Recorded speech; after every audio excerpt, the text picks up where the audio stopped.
In response to the recent increase in COVID-19 cases and hospitalizations, we want to reassure the public that this pandemic is not eclipsing our capabilities.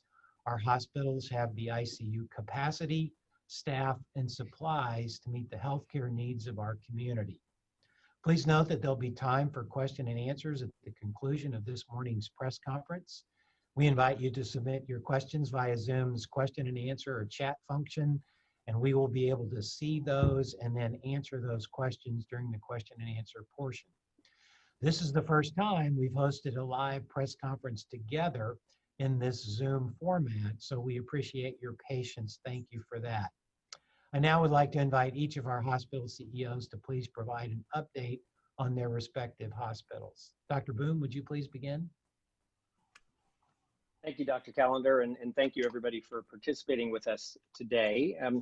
We want to talk a little bit about our capacity and also about how to interpret capacity. Hospital capacity is actually a very complex, fluid issue that every one of us as physicians, every one of us as hospital leaders manage on a day-to-day basis, day in, day out, month in, month out, year in, year out. So what you've been hearing is a report that we are at 97% or so capacity across the Texas Medical Center. At Houston Methodist, we're somewhere in the low 90s right now in terms of capacity of ICU beds. But let me put that in perspective, because I think just that number is being misinterpreted, and quite frankly, we're concerned that there is a level of alarm in the community that is unwarranted right now, because we do have the capacity to care for many more patients and have lots of fluidity and ability to manage.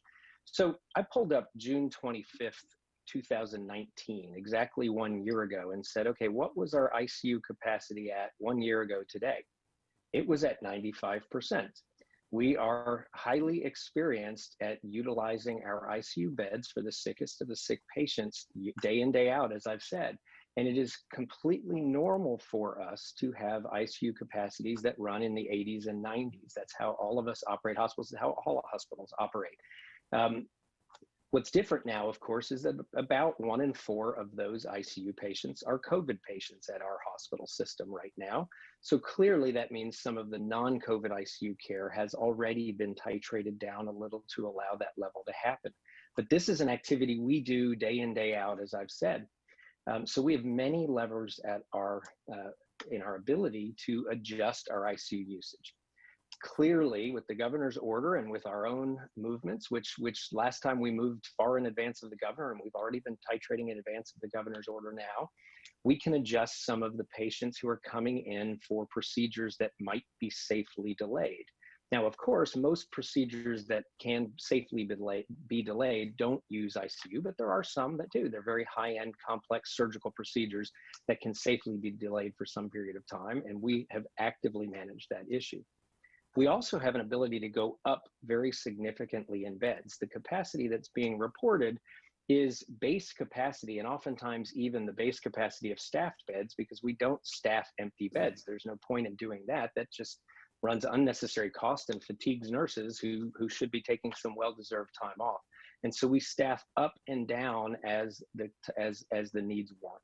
And so we have the ability to go far higher than that in terms of the ICU beds that we can utilize for COVID on a very sustained basis. We also, in a pinch, if things do get to more challenging times, can bring in place some ICU beds that are utilized on a more limited time basis, but with lots of creative solutions. We work collectively across our institutions at a large, sophisticated system, and we work collectively with our partners that you see here on the phone, and work arm in arm with each other to be sure that we are providing that excellent care. Very importantly, we have PPE, we have the capability, we have learned enormous amounts about caring for people with COVID. So 3 months ago, 4 months ago, when PPE was in short supply around the world, and we were concerned about it running out and having access and all of those kinds of things, we turned off many surgeries and other procedures that really, frankly, don't need to be turned off in other types of situations where there was a clinical delay that we didn't want to happen, but we just had to because of those situations. It's a very different situation we're in now. The other very important understanding is that we have, across Houston Methodist, 2,400 beds 330 or so of those are our ICU beds on a normal day. But there is an ability to flex beds back and forth. We can turn regular beds into ICU as we need to, with appropriate staff, with ventilators, with other equipment. We can turn many other areas in the hospital, like some of the recovery areas, pre and post surgical areas and places like that, into ICUs. So we have a great deal of ability to flex. The other final comments I'll say is we are seeing younger patients, we are seeing a shorter length of stay, we are seeing lower mortality, and we are seeing lower ICU utilization right now with the dynamics we are seeing with the illness at this point in time. That's very good news, obviously. A lower proportion of our beds are ICUs right now out of the total number of patients, and most patients stay a shorter time and they are doing better than they did before. Some of that is a lower age of patients. Much of that is the sophistication all of our clinicians have developed and learned very rapidly about how to care for these patients over the last 100+ days or so that we've been caring for patients with COVID. Very importantly, our hospitals are open for people with non-COVID. People need to come to the hospital when they have clinical issues. We saw that happen across Houston. We saw that happen across the country. The last time we saw a surge, we know how to care for patients with COVID, patients without COVID, keep all of our staff safe, keep all of those patients safe throughout this. And people need to come to the hospital or the emergency department to receive care and not allow bad things to happen to them because they are somehow inaccurately afraid of coming to the hospitals. That's a very key message. And the last message I'll leave you with is the time is now, as Houstonians, to band together and act like the can-do Houstonians that we are and do all of the right things. And that means every single person in the community needs to be wearing a mask when they're outside of the home. They need to avoid leaving the home or avoid going to social places or places where they congregate together whenever possible. They need to keep socially distanced. They need to do obsessive levels of hand hygiene. We've done that for months in our hospitals, and we keep our employees and our patients safe. We can do that across other businesses, across our lives, and get this virus level back down. Thank you very much.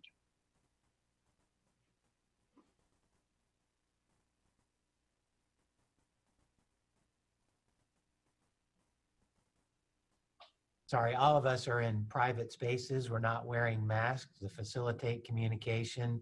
As we move around our hospitals, we all wear masks and maintain appropriate social distancing. We understand the importance of doing that, as Dr. Boom stated.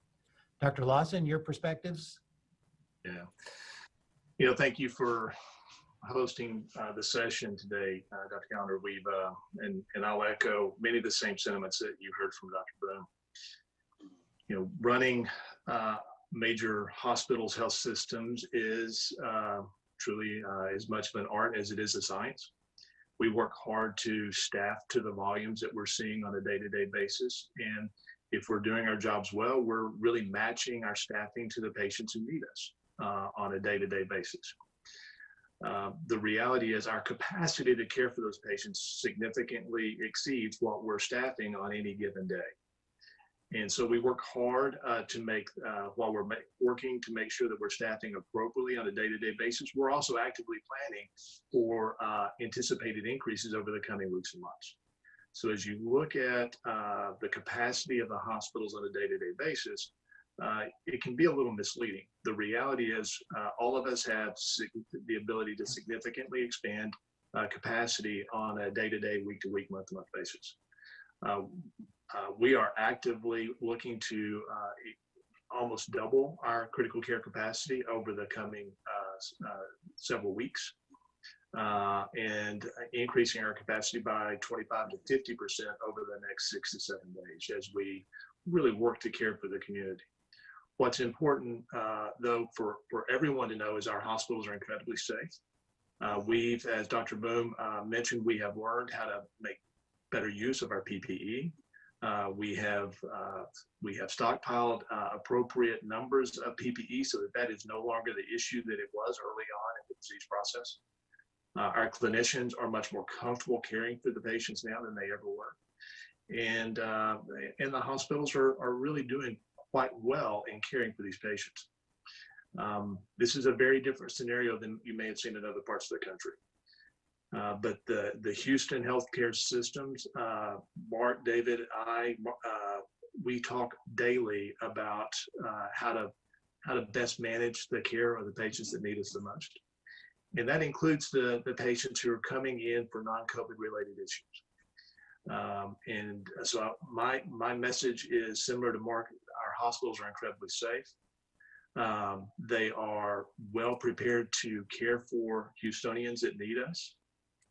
And we're working hand in glove with our doctors and our nurses to provide exceptional care. The request that we all have and the responsibility that each of us have is to role model certain activities across the community. Wearing masks.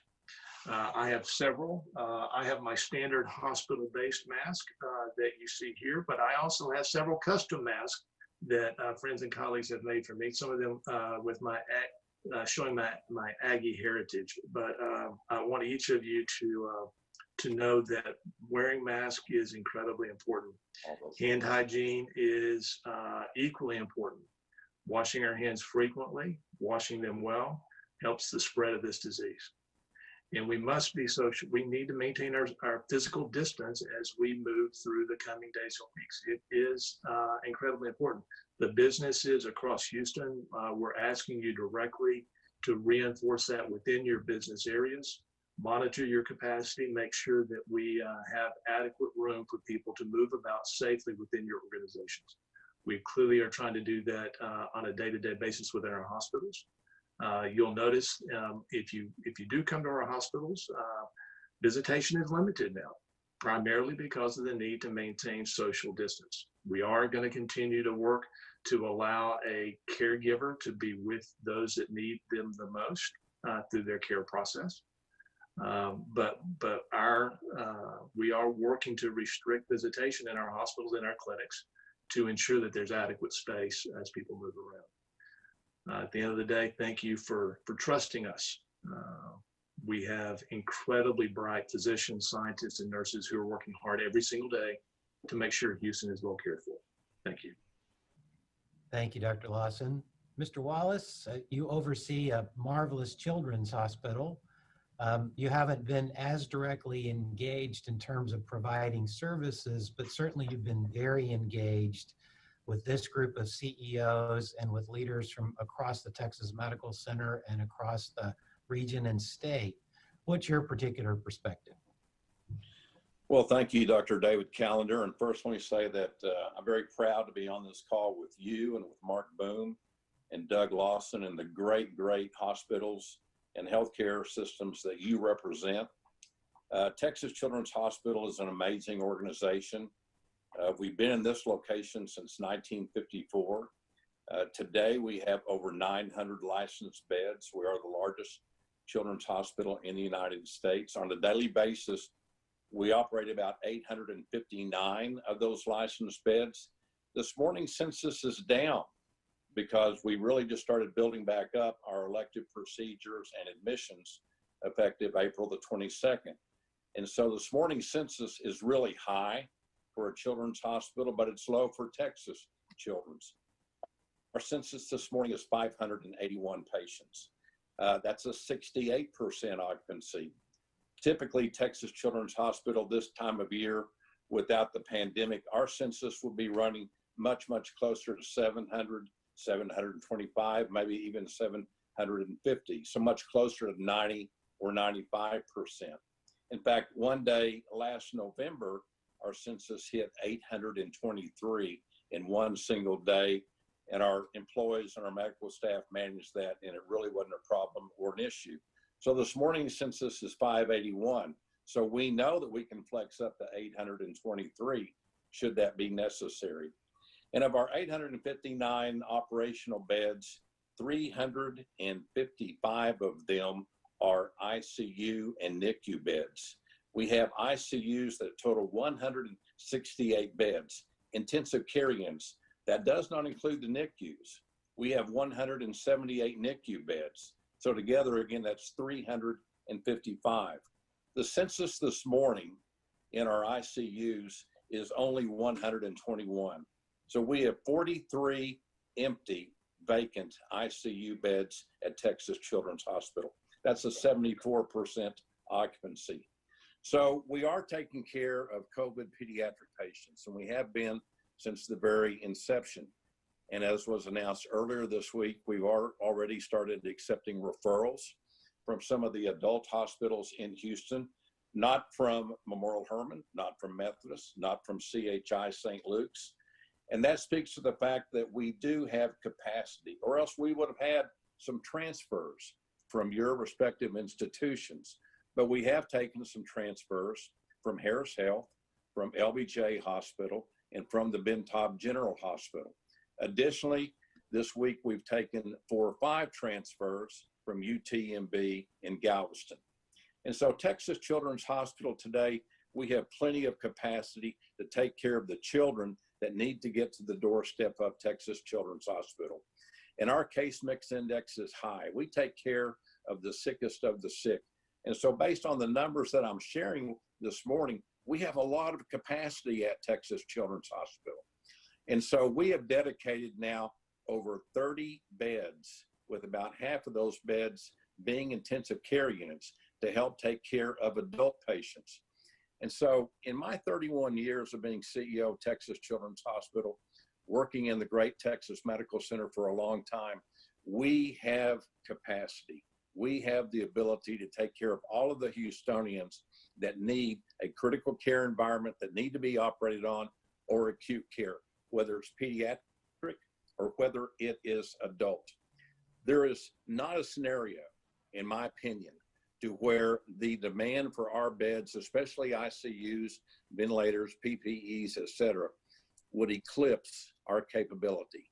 I cannot imagine that. I just cannot. Furthermore, as the CEO of Texas Children's, and I know I speak for all of the other CEOs on this call, that's my responsibility to make sure that doesn't happen. And that's the promise, that's the guarantee that the Texas Medical Center and our frontline leaders and our CEOs that we can make to this community. We've got plenty of capacity and capability. Just here at Texas Children's, we have over 14,000 employees. We have 3,700 RNs. We have over 2,000 members of our medical staff practicing here, geographically based at Texas Children's. So we have 25 COVID positive patients today, and there's an equal distribution there between adults and pediatrics. We have 13 pediatric children in our special intensive care unit at the West Campus, and then we have 12 adult patients at Texas Children's Hospital. And so all of us on this call today, we approach this from a very mission-oriented basis. We're going to be here to fulfill our missions, take care of the patients and families that need to be taken care of, and we're going to take good care of our employees and our medical staff. That's our promise, that's our pledge, and that's what it has been for the Texas Medical Center for nearly 75 years. Thank you, Mr. Wallace.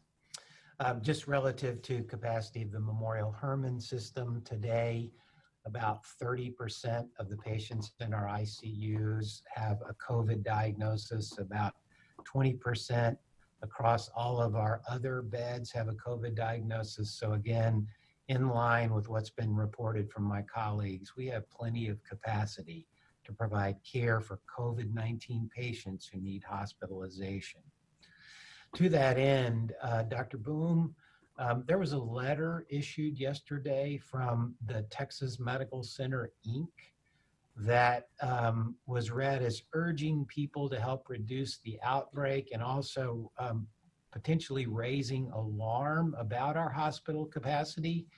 Can you talk about that letter in the context of what we're providing today?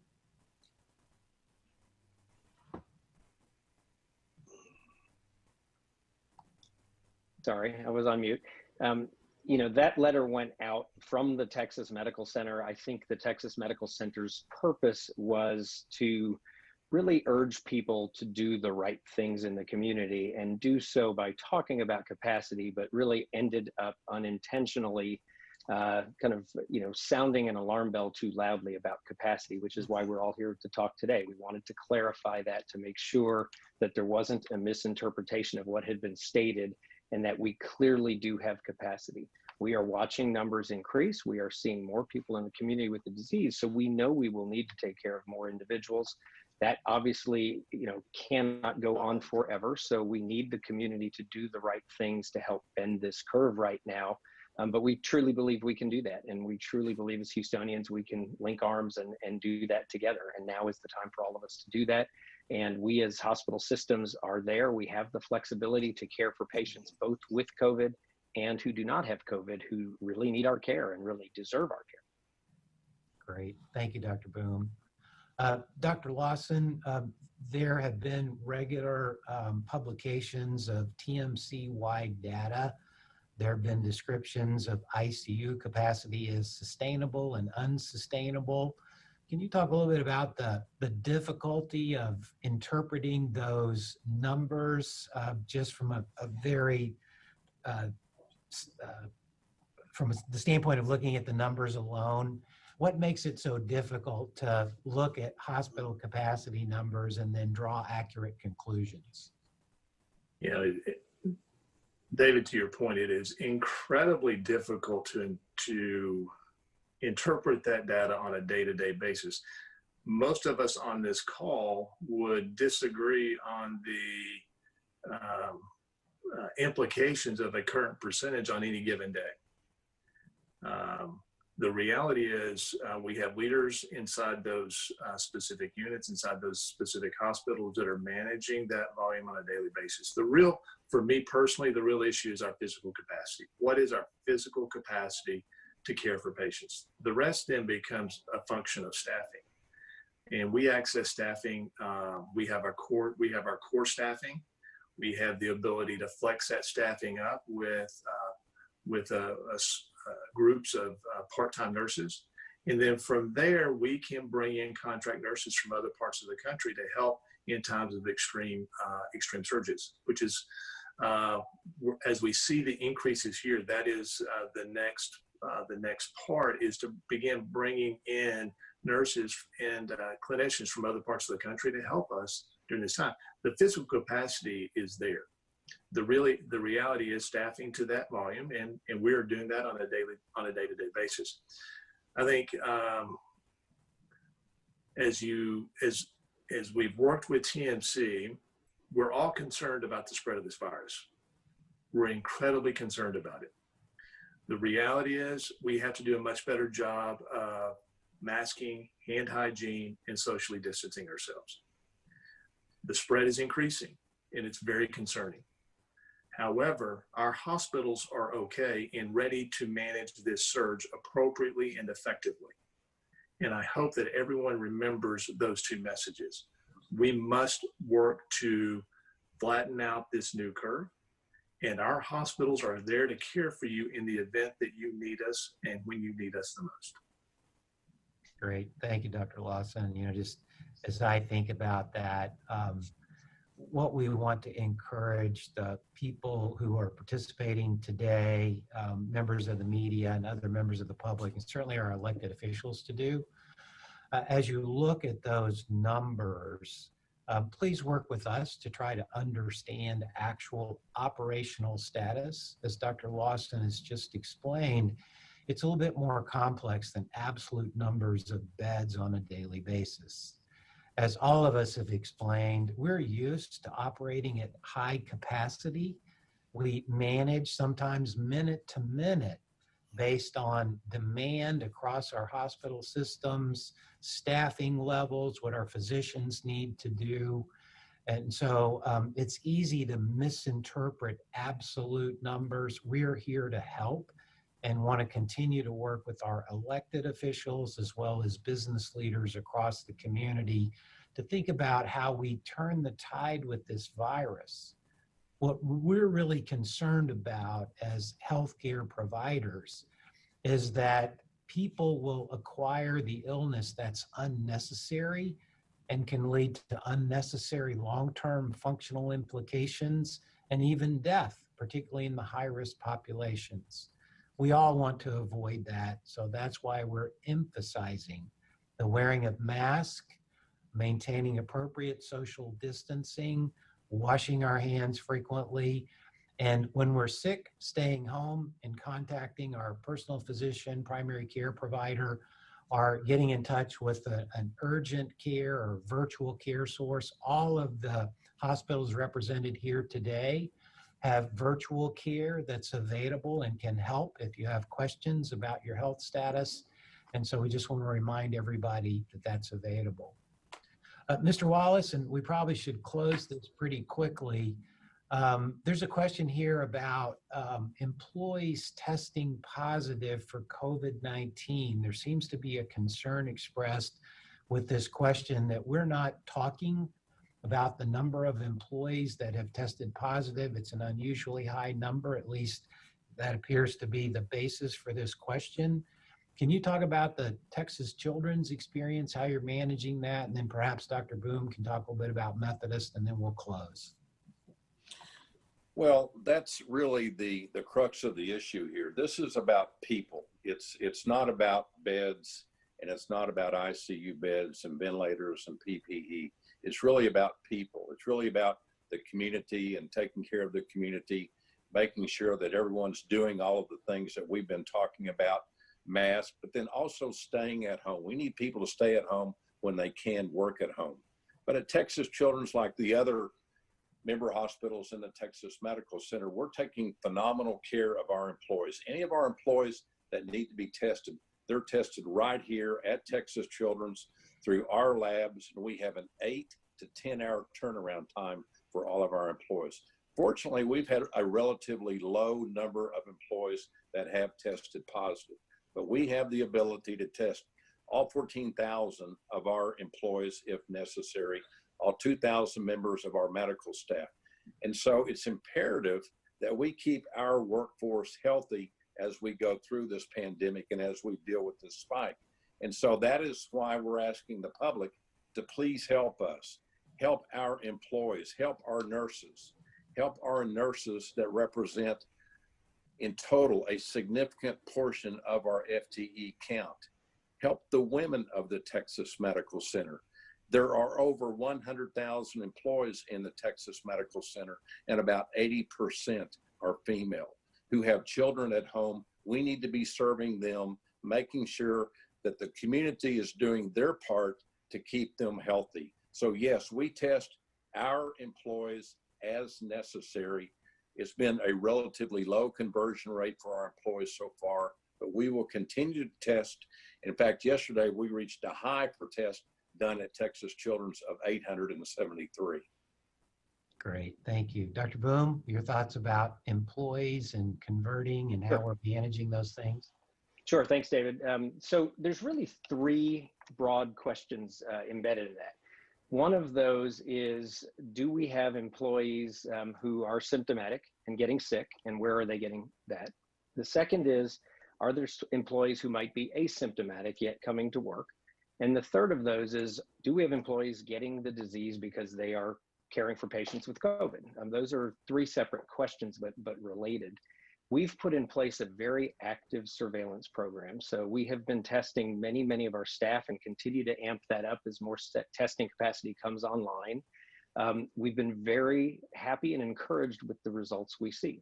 What we see is that throughout the course of this pandemic, we are able to keep our employees safe. We are not seeing employees get a significant number of cases. Of course, there will be a few exceptions to that, but getting ill on site. They are not getting sick because they are using appropriate PPE. We've learned a ton about how to use that. Donning and doffing are new terms. I mean, many things like that. And so they are safe and they are kept safe. We have all of the personal protective equipment to keep them safe, and we monitor that. We do have employees who get sick in the community symptomatically, and we are seeing that increase a little bit because we're seeing the community increase. We have been preaching to our employees certainly to be very careful at home, and at the drop of a hat, if there is any sign that somebody might be ill, they do not come into the facility. They stay home, we take care of them, et cetera, et cetera. Then the third question really about is, could there be an asymptomatic person, which is why we all wear masks in everything we do, and why we do surveillance testing. So we are able to do surveillance testing, and what we've seen is we are not seeing a significant number of asymptomatic people when we do surveillance testing, which of course is great news. Furthermore, we follow every best practice in terms of keeping each other and keeping our patients safe. Obviously, as the prevalence of this increases in the community, we will watch that more carefully, and we will actually amp up the screening levels of all of our patients, of all our employees. We do many other things in terms of testing all patients who come in-house and other things like that. We are an incredibly safe environment. Great. Thank you, Dr. Bohm. And again, thank you to all who have tuned in. Thank you for your questions this morning. Again, our goal has been for the hospital operators, the people who actually manage bed capacity, to be clear that we're not in imminent danger of running out of bed capacity here in Houston to care for COVID patients or those who have other illnesses that require hospital care. We work every day to manage very complex patients across all of our facilities and are used to making adjustments on the fly, and that's what we're currently doing. We think it's very important for the community to engage, to lock arms, to work a little harder at following these guidelines, using these measures that we've now proven in our hospitals will limit the transmission of COVID-19. So as Mr. Wallace, and actually we all have suggested, please help us, help Houston, continue to do our jobs very well, provide for better health across this region and around the state by wearing a mask, maintaining appropriate social distancing, washing your hands, and if you're sick, please stay home and get in touch with someone who can help you determine whether or not you should be tested for COVID-19, and if you test positive, what your care should look like going forward. So again, thanks to all, thanks especially to my colleagues who are just incredible. I'm honored to be able to work with them every day. And if any of you have more specific questions, please feel free to direct them to each of us individually. Our communications professionals stand at the ready to help you get information that you need to respond to your questions. Thank you so much, and have a great day. Thank you all. And there you have it, the CEOs of 4 local hospital systems here in Houston, looking to clarify what came out of TMC yesterday versus what they're saying today. And I'll just real quickly here recap. These CEOs are trying to say now that they have plenty of ICU intensive care unit capacity for COVID patients going forward. We heard yesterday that 97% occupancy number. Today they're saying, look, that's our normal occupancy, but we can flip beds and create more ICU space as we need it. Now, if you're confused by what's happening today versus what we reported yesterday, here's what happened. That 97% number came out yesterday, along with a letter signed by the 4 men you just heard from the Texas Medical Center and some other hospital CEOs as well, saying this. It said, ICU capacity is becoming increasingly stretched. If this trend continues, our hospital system capacity will become overwhelmed, leading us to make difficult choices of delaying much needed non-COVID care to accommodate a greater number of COVID patients. That's the letter that came out yesterday, along with that 97% occupancy number for the ICUs. Today, just now, Dr. Boom from Houston Methodist said that letter yesterday sounded an unintentional alarm about capacity. So that's why they did this. Highly unusual to hear from 4 CEOs at one time, but they wanted to assure the public that if more ICU space is needed in the coming days and weeks, they have the ability to quickly flip other hospital beds and provide that critical care to anybody who needs it for COVID or non-COVID health reasons. So that's why we brought this to you today, to kind of clear up what was said yesterday versus what they're saying now about capacity. We'll have much more on this. You can also learn more on our website at khou.com and on the KHOU mobile app. I'm Russ Lewis. We'll get you back to The Price is Right now. All right, there she goes. All right, so now that win, the jackpot's up to $28,006.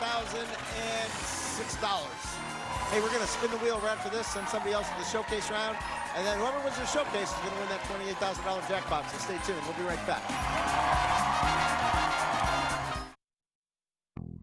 If you, like many people, are covered by both Medicare and your state's Medicaid, here's something important to know. Now you could get even more health benefits than